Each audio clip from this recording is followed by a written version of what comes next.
The Leafs have just one win against a playoff team in the last month. The last three times they faced an elite team, they lost decisively by 3 goals. Craig, what's that tell you about where the Leafs are at right now? It doesn't really tell me much, Gino. I think that we've talked about the Toronto Maple Leafs over the course of this season, that the regular season was a dress rehearsal for the playoffs. The Leafs are in first place in their division. They've shown that they're a really good team. There's going to be moments in time over the course of a season where you're not going to be at your best. And I believe that for the Toronto Maple Leafs, this is about understanding, trying to learn from these types of games that you haven't been successful in, and then moving forward. Stanley Cups are not handed out in January. Parades are not planned in January. For the Toronto Maple Leafs, they've done a lot of their significant work. Their blue line is better. Yeah, they got to get healthy, just like any other team entering the playoffs wants full health. But this is a good Toronto Maple Leafs team, and certainly you look at it, and now you have some things to draw upon that can get your players' attention if you're Craig Berube to say, hey, we can't play like this against good teams. We have to be a lot better. I think that's important. You don't want these things rearing their ugly head in game 2 of the playoffs or game 3 of the playoffs, and you're scrambling to try to find an answer. This right now, just part of the dress rehearsal for the Maple Leafs when the playoffs begin. But in fairness, Craig, you got to learn as you go. The Leafs had 14 games since Stolarz went down to injury. Wall has played 10 of them.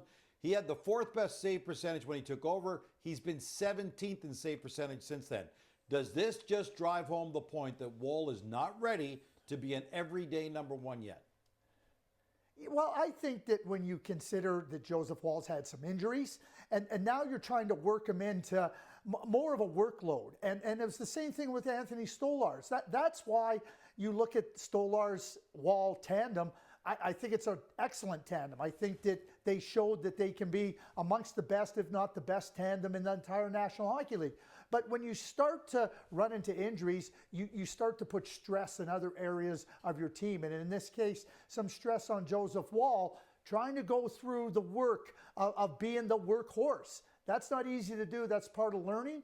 But again, Gino, I'm not worried about it. Stolarz is going to come back. Joseph Woll has shown a real capability. And this is not about now. This is about April when the playoffs begin. What do you think right now about the Leafs' best players not particularly playing at their best?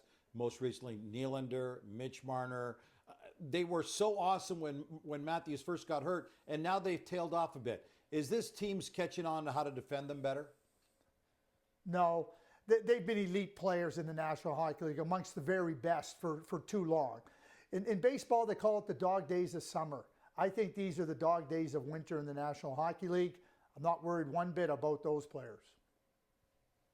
All right, getting back to the goaltending, when Stolarz got hurt, the timeline was 4 to 6 weeks. It's now been 4 weeks, and there's no word on him being at all close to a return just yet. So it is Woll for the foreseeable future.